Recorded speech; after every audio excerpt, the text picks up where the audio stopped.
Buenas tardes, queridos alumnos. Vamos a continuar con el tema de la jurisdicción. Este es un tema muy importante porque mucha gente confunde la jurisdicción con el territorio en el cual una persona vive o en el cual una persona se desarrolla una actividad, y eso no es nada cierto. Yo les pido por favor que descarten totalmente esa idea de jurisdicción como un territorio. Vamos a ver el primer concepto. El Estado ejerce su función a través de los tres órganos, y en este caso, al hablar de jurisdicción, todos pueden tener la jurisdicción, pero el único que puede decidir sobre las controversias de las personas es el órgano judicial. Ahí entonces nosotros vamos a encontrar en el artículo 14 de nuestra Constitución que corresponde únicamente al órgano judicial la facultad de imponer penas. Y luego, para que podamos entender mi afirmación anterior, nos dice que, no obstante, la autoridad administrativa podrá sancionar mediante resolución. Un punto bien importante que debemos conocer es que las personas con jurisdicción no pueden ejercer una función antojadiza, porque a eso se le llama acto arbitrario. Siempre deben motivar las resoluciones que ellos realizan, y esta debe ser conforme a la ley, no conforme a la voluntad o lo que quiera hacer el funcionario. Pero para el caso que nos preocupa o el caso que nos atañe para la clase, vamos a entender como el órgano con jurisdicción únicamente al órgano judicial. En algunos casos podríamos hablar del Ministerio Público, como es el caso de la Procuraduría General de la República con las cuotas de alimentos. Bueno, primero veamos. Jurisdicción viene de la palabra jus y de diere, que significa aplicar o declarar el derecho. Este es un punto en el que me debo detener. Detengamos un momento ahí. Significa entonces que el juzgador está limitado, o la jurisdicción es un poder, como lo vamos a ver más adelante, pero para aplicar única y exclusivamente el derecho. Es decir, que no puede hacer el juzgador o la persona con la jurisdicción, con ese poder que se le otorga, lo que quiera, porque a eso le llamaríamos acto arbitrario. Todo lo que firme en un expediente o todo lo que decida en una audiencia no lo podría hacer si no tiene jurisdicción. Esta potestad la tiene el órgano judicial, y en nuestro caso, vamos a ser bien claros y honestos, en nuestro caso, los únicos que tienen jurisdicción son los jueces, de las distintas materias, de las distintas áreas. Con solo el hecho de que tenga una judicatura a alguien, con el solo hecho de que alguien sea juez, ya tiene per se el poder. El momento en que el presidente del órgano judicial juramenta a alguien como juez, en ese momento lo que le está otorgando es ese poder del Estado, ese poder de la jurisdicción. Y ahí él está entregando, como lo dice la diapositiva, la capacidad de resolver los conflictos con calidad de cosa juzgada. Eso debemos tratar de entenderlo bien. Es decir, no es cualquiera el que resuelve, es un juez al que le acaban de entregar la jurisdicción, y eso le da la capacidad de resolver los conflictos con calidad de cosa juzgada. Es decir, que una vez tome una decisión, esa decisión ya está tomada. Entonces, vamos a decir que la jurisdicción tiene dos situaciones que nosotros debemos entender, porque el juzgador, tal como dice o como lo reza la Constitución, juzga, pero también tiene la facultad de hacer cumplir lo que ellos decidan. Y lo que decidan debe de hacerlo conforme a las leyes y conforme a la Constitución. Este es un punto que regularmente toco en el parcial o en el laboratorio, y es que las personas que tienen jurisdicción tienen esos dos elementos que acabamos de mencionar. Uno es juzgar, y dos es hacer cumplir lo juzgado. Eso no se les debe de olvidar, porque ¿qué sentido tendría que un juzgador solo diga que algo debe ser de X o Y forma y no pueda hacerlo cumplir? Ahora, ¿cómo lo va a hacer cumplir? Eso se logra a través de uno de los elementos jurídicos fundamentales, como lo es la coercibilidad, y la coercibilidad se logra a través de muchas cosas, ¿verdad? Dependiendo de la obligación, si es una obligación de dar, de hacer, de no hacer, entonces así vamos a decir de qué manera el juzgador va a obligar a que esto se haga. Y la persona no puede resistirse, y en caso de resistirse podría ser utilizada la Policía Nacional Civil. Entonces, debemos también tener bien claro que el juzgador, cuando se le otorga la jurisdicción, esta va con el cargo que se le acaba de dar. Una vez se suspende o se le quita el cargo, entonces ya no tiene la jurisdicción. Por eso debemos diferenciar entre los actos realizados por el juez como persona y el juez con su investidura o con la jurisdicción que le es otorgada. Bueno, vamos a ver de qué manera se cumple la jurisdicción. Vamos a ver, en esta diapositiva se nos muestran 3 formas de cumplir la jurisdicción. La primera es por medio de la administración de justicia. Esto nosotros lo vamos a ver, que la jurisdicción el Estado la cumple generando la ley orgánica judicial. Esto tiene que ver mucho con el principio de acceso a la justicia.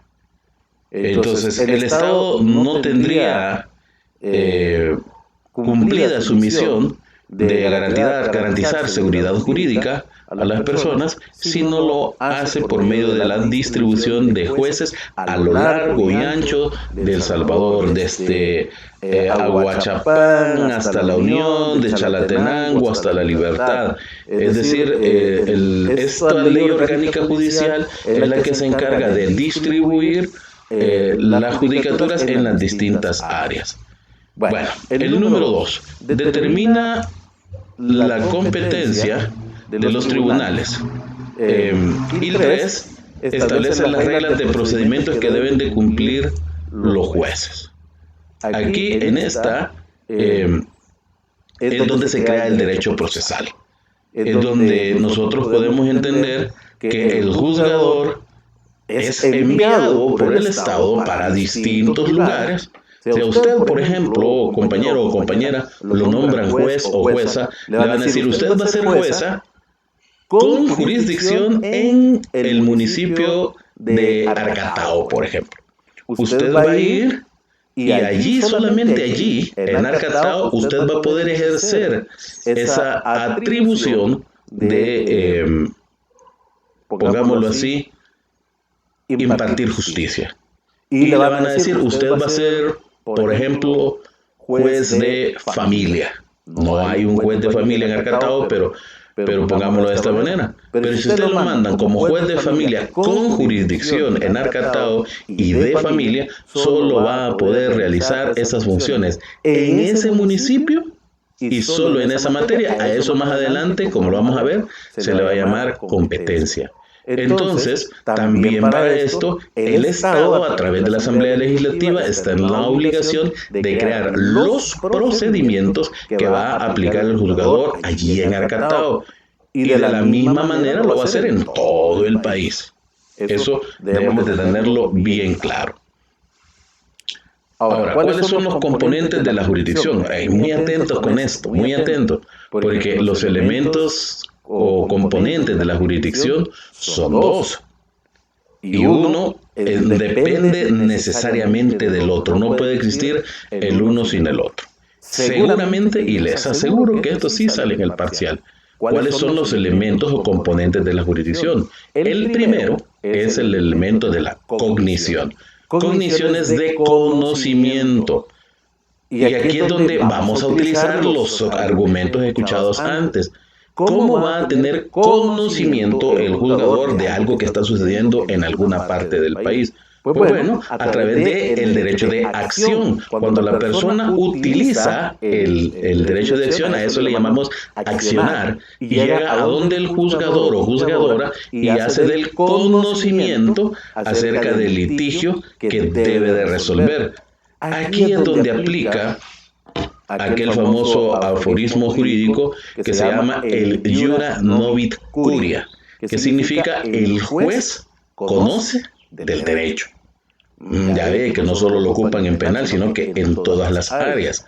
Entonces, el hecho es que se está enviando a un juzgador hacia acatado, como poníamos por ejemplo, de familia. Entonces, este juez, por lógica, debe de tener conocimientos por un lado, derecho de conocimientos, perdón, del área de familia, y por el otro lado, el hecho fáctico que las personas le llegan a mencionar. Entonces, el primer elemento o componente de la jurisdicción es el de conocimiento. Es decir, que conoce el caso. Alguien presenta una demanda, el juez manda a escuchar al otro, escucha lo que dice el otro y ve las pruebas, es decir, ve todo. El juez conoce todo, desde la presentación de la demanda, qué es lo que el otro dice, luego qué pruebas ofrece uno, qué pruebas ofrece el otro, está presente bajo la luz del principio de inmediación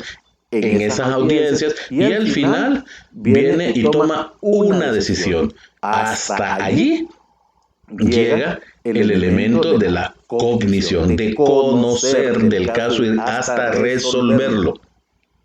¿Ya? Ahí, si ustedes tienen alguna pregunta, me la hacen a través del foro.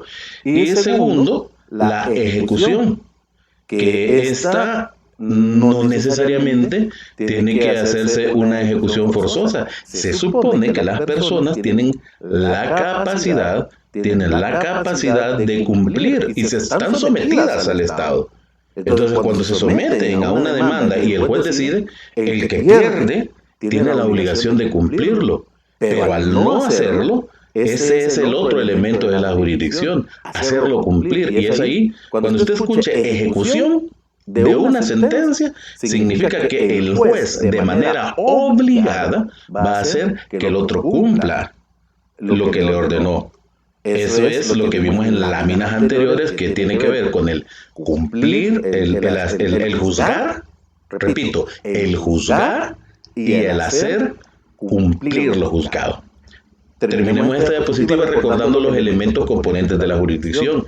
Recordémoslos. Uno es la cognición, que significa el conocimiento hasta la decisión de la demanda, y el otro, que es la ejecución. Y esta es, yo diría que es alternativa, porque el primero obligado a cumplirlo es el que perdió, porque aquí hay una orden de que lo cumpla. Pero si no lo cumple, entonces vamos a poner la otra parte, que es la ejecución.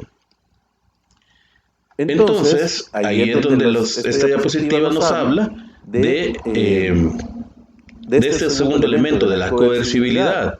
Entonces, ahí es donde dice que se puede aplicar situaciones o correcciones disciplinarias para mantener el orden.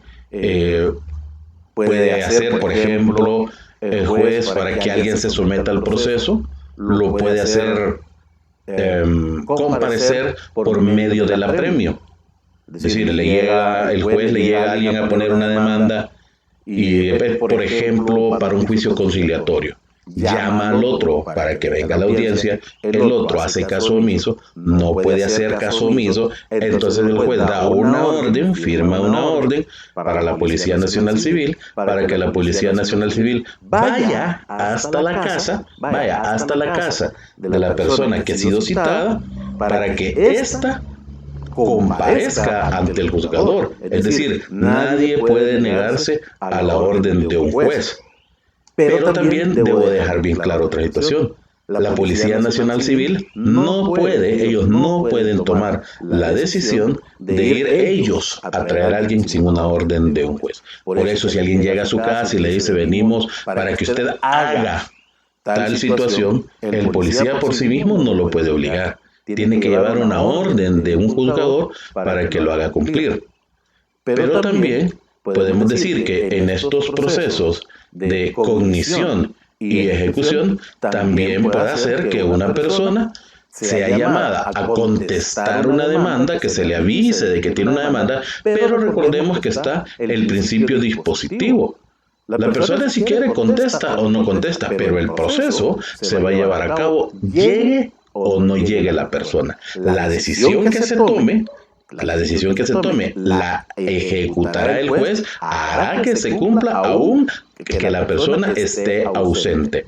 Un ejemplo de esto sería que alguien desaparezca o no sabemos dónde está y tiene alguna deuda con alguien.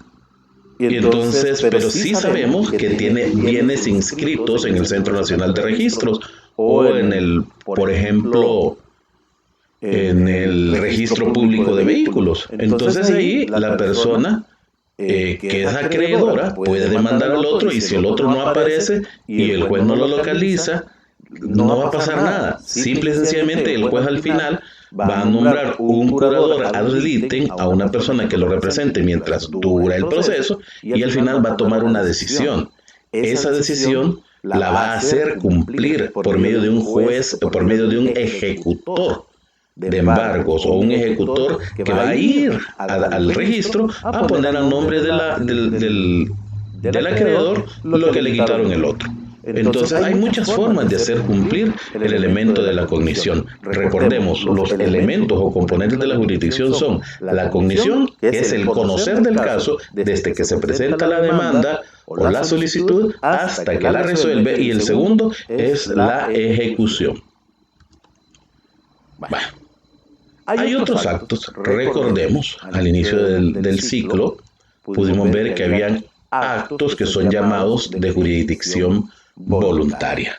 Al juez se le otorga también la facultad no solo de dirimir controversias, como lo vimos a un inicio, sino que también la de cumplir derechos que las personas tienen. Entonces, no todas, como lo dice la diapositiva, que no todas las funciones jurisdiccionales son contenciosas. O sea, no todas son una disputa en donde una parte adversa a la otra. Hay otras que no son de esa manera. Entonces, a esto nosotros decíamos que presentábamos una demanda o presentábamos una solicitud. En este caso, en los procedimientos que no hay una controversia, se van a dirimir por medio de procedimientos judiciales que no son contenciosos. Hay muchos que por eso dicen de que aunque lo conozca un juez, son casi que de índole más bien administrativa, porque es la de garantizar un derecho cuando se cumplen los elementos fácticos que la ley pertinente o ley objetiva nos proporciona. Por ejemplo, una persona que tenga un error en su partida de nacimiento tiene derecho a que se le arregle. La pregunta es, ¿hay controversia ahí? ¿Hay alguien que no me lo quiera arreglar? ¿O tengo un problema con el que lo hizo? La respuesta es que no. Entonces, vamos a ir a donde un juez y le vamos a decir, señor juez, le pido por favor que me arregle esta partida, pero siempre debo de presentarle la prueba de que las cosas son como yo estoy diciendo. Y entonces ahí el juez va a revisar la prueba y va a decir, es cierto, tiene este problema. Otro ejemplo sería, por decir algo, la falta de una partida de defunción. La ley nos señala que una persona tiene que inscribir la defunción dentro de los 15 días a partir del fallecimiento. Si pasa ese tiempo, ya no puede inscribir la partida en la alcaldía. Tiene que seguir una diligencia de jurisdicción voluntaria ante el juez. Entonces nosotros vamos a presentar una solicitud ante el juez, le vamos a aprobar que la persona falleció. ¿Y cómo lo vamos a aprobar? Bueno, presentamos primero que existe. ¿Y eso cómo lo probamos?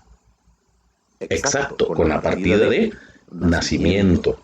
Luego le decimos, el señor falleció. ¿Cómo le probamos que la persona falleció? Bueno, presentamos la esquela que da medicina legal o una constancia emitida por un médico, y así vamos a ir probándole al juez, también con testigos que asistieron a la vela y que vieron dónde lo enterraron, que la persona efectivamente está fallecida, y entonces el juez va a cumplir ese derecho de inscribir una partida de nacimiento. Bueno, vamos a continuar porque estas diapositivas las tienen en su buzón y pueden irlas viendo. Vamos a pasar al siguiente tema, que es el tema con el que vamos a agotar, porque también el laboratorio tiene que ver mucho con esto, y es el tema de la competencia. Mire, si usted le pregunta a un compañero de allá del área de economía o del área de pedagogía de la UMA y hace una encuesta, si usted le pregunta a una persona qué es competencia, en la parte económica le va a decir que es el que vende lo mismo o el que hace lo mismo. Para economía, esa es la competencia. Para los compañeros de pedagogía, si usted le pregunta qué es competencia, seguramente adecuándolo al área de las ciencias de educación física, le va a decir que es varios niños que van a correr en una carrera.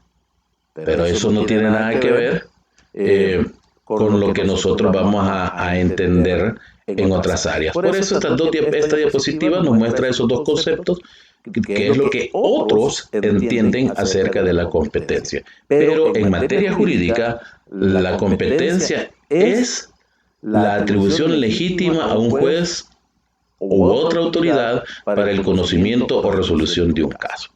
Fíjese bien, la jurisdicción es el poder que el Estado le dio al juzgador, pero la competencia serán los límites que el Estado le pone al juez para resolver algún asunto. Veamos qué dice el doctrinario, este jurista Couture, que define la jurisdicción es asignada al órgano de poder judicial a efecto de determinar genéricamente los asuntos a que es llamado a conocer por razón de la materia, la cantidad y el lugar. Aquí ustedes ya pueden ver en primer momento que estamos hablando de competencia como una determinación genérica. Ese es el sinónimo de lo que nosotros podríamos entender como un límite. Veamos. La competencia, lo que vamos a aprender, y está en rojo, esto está en rojo porque esto sí lo pregunto en el parcial. Esta parte sí la pongo en el parcial, así que por favor, compañeros, no la vayan a olvidar, porque vamos a decir, ¿verdad?, que la competencia nosotros la podemos dividir de la siguiente materia, de siguiente forma: en razón de la materia, en razón del territorio, en razón de la cuantía y en razón del grado. ¿Quién define la competencia? Pues esta competencia está en la ley orgánica judicial, en las leyes procesales, en las leyes especiales, en otras atribuciones de ley. Fíjense que lo primero que debe de hacer un juzgador, ¿qué fue lo que dijimos que tenía? Exacto, jurisdicción. Lo primero que tiene que hacer un juzgador es un examen de competencia. Ir a la ley y ver si en la ley él tiene la facultad de resolver lo que el ciudadano le ha presentado. Vamos entonces a entender ya como competencia esa atribución que se le da al juez, ese límite que, como lo dijimos, puede ser en razón del territorio, en razón de la materia, de la cuantía o del grado. En el territorio quiere decir que al juez se le da, como decíamos en el caso de Arcatao que mencionábamos, para que solo en Arcatao realice la jurisdicción. En razón de la materia, no puede conocer el juez de familia lo que conoce el juez de penal. El juez de penal no puede conocer en lo que conoce el juez de lo laboral. El juez de lo laboral no puede conocer en lo que conoce el juez de medio ambiente, porque es en razón de la materia. Vamos a decir que cada juez se especializa en su área. Y en razón de la cuantía, esto tiene que ver con la cantidad de dinero que se litiga.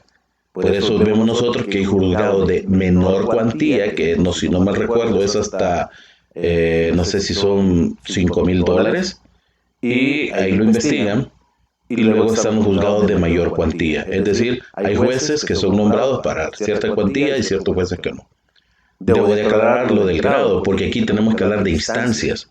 El juez de la primera instancia es el juez que conoce desde que se presenta la demanda hasta que se resuelve. Pero si hay algo que reclamar mediante un recurso, están los jueces de el segundo grado, que serían los jueces de o magistrados de cámara.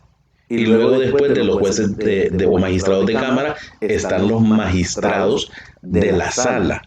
Entonces, pero vamos a entender que la primera instancia es desde que se presenta la demanda hasta que se da una resolución. Ahí es juez del primer grado. El segundo grado está desde las cámaras hasta las salas. Ahí está la segunda instancia. Entonces, en razón del grado, los jueces van a conocer de esa manera. Luego haremos algunos comentarios en clase o podemos discutir el que en materia penal, la misma instancia, la primera instancia es el juez de la audiencia inicial, el juez de la audiencia preliminar y el juez de la audiencia de sentencia. Pero eso es tema de otra situación.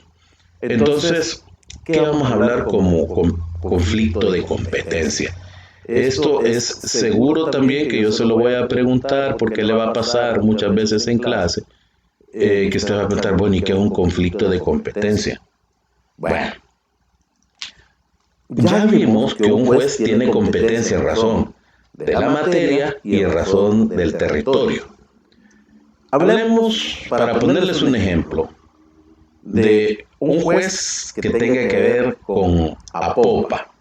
Ubiquémonos en la Troncal del Norte. ¿Ve?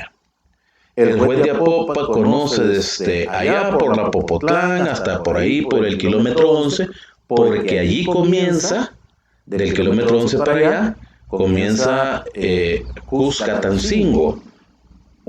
Más adelante aparece Ciudad del Cado.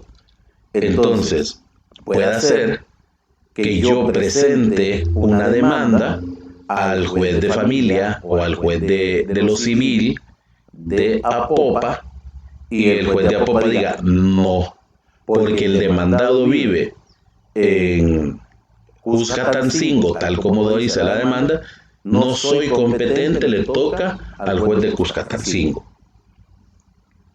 Pero pueda suceder que el juez de Cuscatancingo, cuando le manda el juez de paz de Apopa, el juez de lo civil de Apopa, le manda la demanda, viene y dice, no, a mí no me toca, porque fue presentada en Apopa y este juez debe de resolverlo.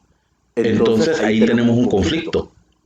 Hay dos jueces, el de Apopa y el de Cuscatancingo, que están diciendo, a mí no me toca. Entonces ese es un conflicto de competencia. Los dos dicen no me toca. Pero también podría haber un conflicto de competencia positiva. Y es decir, que se presenta una demanda ante el juez de lo civil de Apopa y el juez de Cuscatancingo diga, hey, no, espérese, a mí me toca. Entonces puede ser que los dos estén diciendo, a mí me toca. También ahí hay un conflicto de competencia.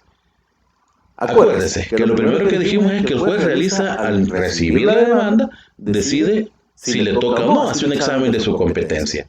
Pero si el juez dice, a mí no me toca, y se lo pasa al otro, y el otro juez dice, tampoco a mí me toca, ahí creamos un conflicto de competencia. Ojo, que ya no puede pasar de ahí, ya no se lo pueden pasar a un tercer juez. Seguramente en el examen yo le pueda poner un problema de esto, diciéndole de que un juez dijo que no, otro juez dijo que no y se lo pasaron a un tercero. Eso no es correcto. El conflicto de competencia debe de quedarse hasta los dos jueces, al primero que dijo que no y al segundo que se lo envió y también dijo que no. Ojo, cuidado con eso.